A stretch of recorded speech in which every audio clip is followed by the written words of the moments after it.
The morning sun filtered through the curtains of the grand Lagos mansion, casting golden beams on the marble floor.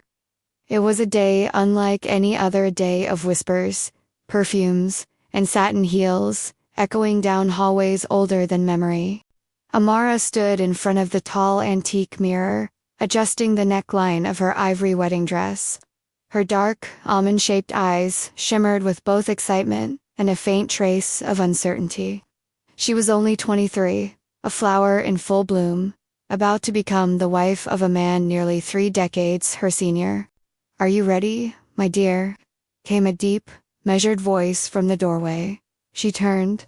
Chief Obena Okafor, the man she was marrying, stood dressed in a white agbada laced with golden embroidery.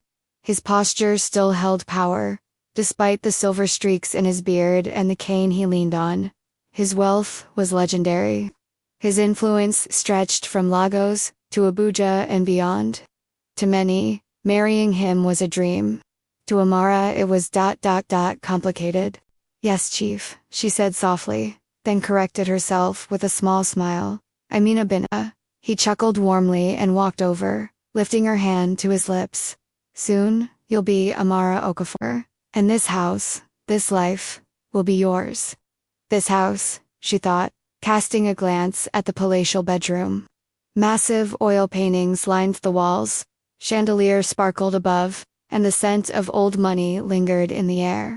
What she didn't know then was that this mansion didn't just hold wealth, it held secrets.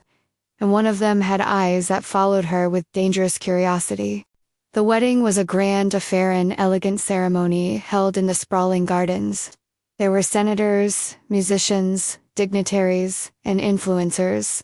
Paparazzi drones buzzed above, capturing every detail, and through it all, Amara smiled, posed, and walked the line between awe and anxiety. Among the crowd stood a man who didn't take his eyes off her not once. Chike Okafor, Obina's nephew. He was in his late 20s, tall and sharply dressed, with caramel skin and an athlete's build. His smile could light up a room. His gaze could burn through stone. He was the type of man women turned for, and men secretly envied. Yet, today, he felt something unfamiliar, not in his chest, as he watched Amara take vows with his uncle. She shouldn't be his, he thought bitterly. She's too young, too full of life.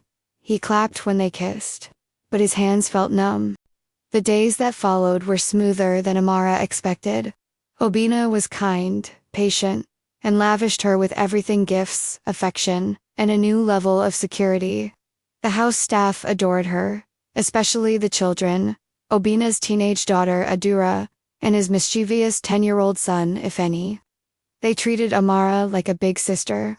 The mansion became her new world. Yet it was Chike who made her pulse quicken unexpectedly. He lived in the guest wing, helping his uncle manage the estate and several business ventures. He was polite, respectful, but there was something in the way he looked at her when no one else was watching. A glance that lingered just a beat too long. A smile that curled at the corner like a secret. In Amara, she noticed at first, she brushed it off. She was married. She had no business thinking about another man, least of all her husband's nephew. But temptation has a way of walking silently. One evening, Amara wandered into the home library in search of a book. She didn't expect to find Chike there, shirt sleeves rolled up, leaning over a chessboard. "Queen Amara," he said with a grin. "Looking for a story or trying to escape one?" She blinked. "What makes you think I'm escaping anything?" Chike stood up and walked toward her, not too close, but closer than he should have. "Because no one with your eyes walks through these halls without carrying a few untold chapters." There it was, the line. Just vague enough to be innocent. Just sharp enough to pierce. Amara laughed, a soft sound. "You talk like a poet. Only when I see something worth writing about." Their eyes locked. For a moment, the room faded. Then the sound of footsteps in the hallway snapped the tension like glass. She turned quickly. "I should go." "Of course," Chike said, his voice low. "Good night, my queen." That night, Amara couldn't sleep. Her husband lay peacefully beside her, snoring softly. But her mind was on the man with the chessboard eyes and dangerous smile. What am I doing? She scolded herself. This isn't me. But another voice whispered, maybe this is the real you, just waking up. Outside the mansion, the wind rustled the palm trees. Inside, hearts began to beat to the rhythm of a secret sin. The next morning began like any other. Adora knocked gently at Amara's door, offering her usual bright smile and a tray of breakfast. Good morning, big sis, she chirped. Papa said you and Chike will join him in the study today for some estate matters.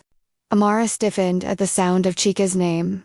Sure, she replied, her voice steady despite the flurry in her chest. Thank you, Ada. She had hoped to avoid him for a while, to let that moment in the library dissolve like morning mist. But fate, it seemed, had different plans.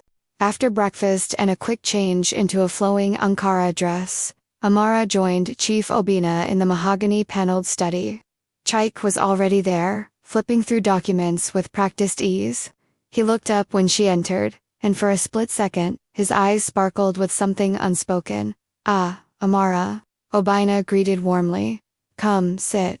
Chike's just going over some of the new land titles. Thought it might interest you. She nodded and sat beside her husband, careful not to look directly at Chike, but she could feel his presence solid, warm, magnetic. They went over numbers, property records, community projects. Amara asked smart questions, and Obina beamed with pride.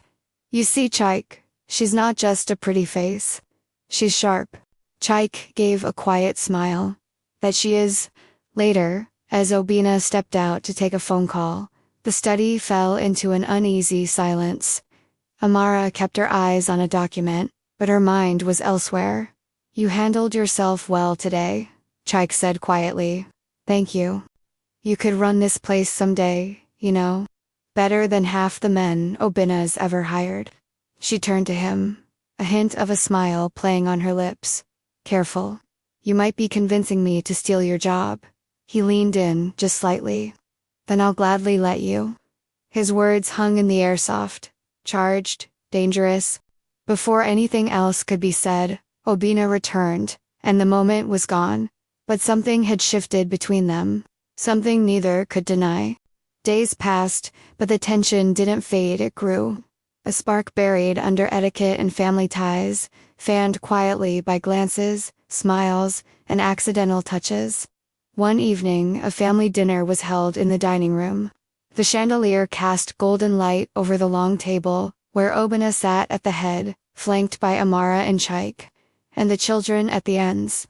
As the meal went on, laughter and conversation filled the room. Obina told old stories Adora teased her younger brother. Amara smiled politely, but her thoughts were elsewhere. She could feel Chike watching her, and despite herself, she liked it. At one point, Chike reached for a glass of wine, and his hand brushed hers. It was just a moment, but it sent a bolt of electricity up her spine. She looked at him sharply, and he whispered under his breath, sorry, but his eyes said something else entirely. That night, Amara stood by her window, staring out at the moonlit garden. The air was heavy with humidity and tension. She didn't hear the knock on the door. When she turned, Chike was standing in the doorway. Amara, he began, his voice low, almost a whisper. You shouldn't be here, she said, heart racing. I know.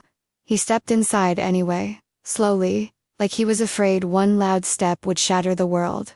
I've tried to stay away, he continued. But every day it gets harder. She swallowed hard, her back against the window. This is madness, Chike. Then call me mad, he said, now just a few feet from her. Because I think about you all the time. And I know it's wrong. I know I should bury these feelings and forget you. But I can't. Amara shook her head, her voice cracking. You're his nephew. I'm his wife. I know. Silence filled the room.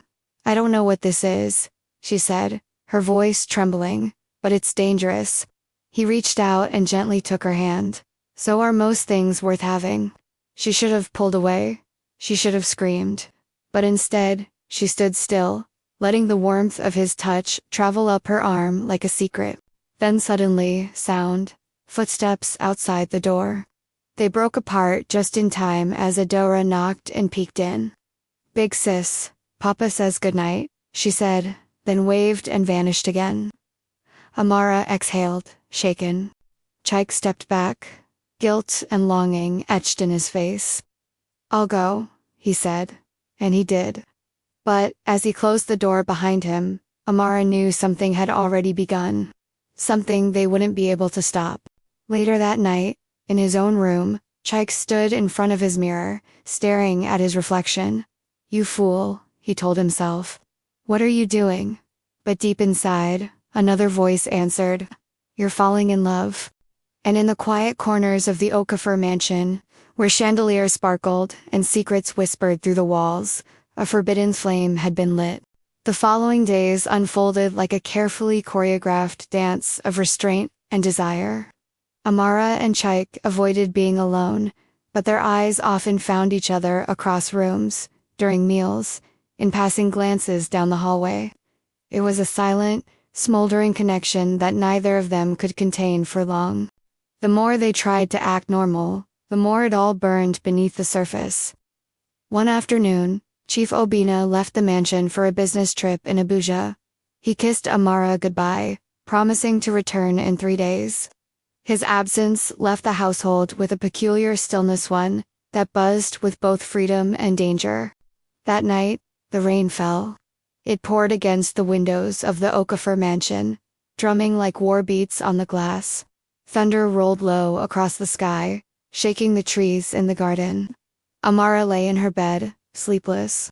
She had tried reading, tried praying, tried reasoning with herself. But her thoughts kept drifting back to one man, Chike. His smile, his voice, his maddening presence, the way he looked at her like she was the only woman on earth. Then, a knock. She froze. Another knock, softer this time. Amara opened the door slowly. Chike stood there, soaked from the rain, his shirt clinging to his chest. "I walked to the edge of the compound," he said quietly. "I thought if I just kept walking, this would go away. But it didn't." She stared at him, trembling. "You should go." "I will," he said. "But not before I say this." Lightning flashed behind him, illuminating his face with firelight shadows. "I tried to fight it," he said. "I swear I did. But I'm tired of pretending I don't feel what I feel. And if it damns me, so be it. I love you, Amara. I don't care how wrong it is, I love you." She shook her head, tears in her eyes. "Chike, this is madness. I'm married to your uncle. He's been nothing but good to me. I know, and it kills me to say this. But I can't keep lying to myself. I see the way you look at me. Tell me I'm wrong." The silence that followed was deafening. Then she whispered, "You're not." That was all it took. In the next moment, they were in each other's arms, kissing with all the fury of suppressed passion. The storm outside seemed to echo their chaos. Her lips found his, and his hands trembled against her waist. They knew it was wrong. They knew the price. But that night, wrapped in silk sheets and sin, Amara and Chike crossed a line that could never be uncrossed. When the sun rose the next day, nothing had changed, and yet, everything had. They didn't speak of it. They avoided each other again. But now, a secret had been born between them, live and pulsing, lurking in every glance and touch. Amara walked the halls like a ghost, carrying the weight of what they'd done.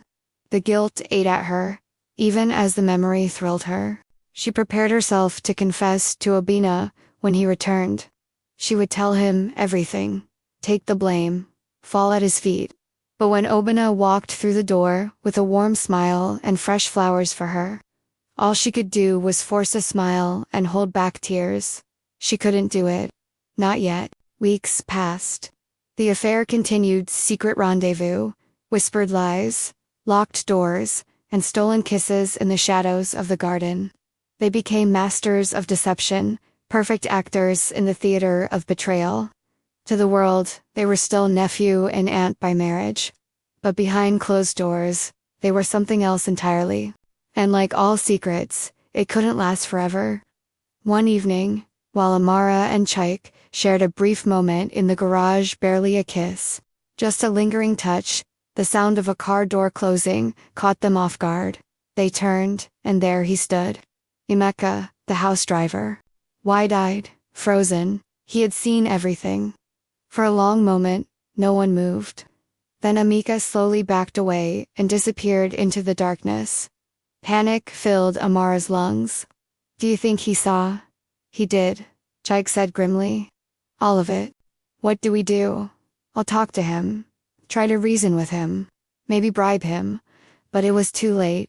Emeka had seen too much, and the man he would go to first was Chief Obina. That night, the house was silent. A storm was coming, not from the skies, but from within the walls. A storm that would tear through the Okafor family like a wildfire.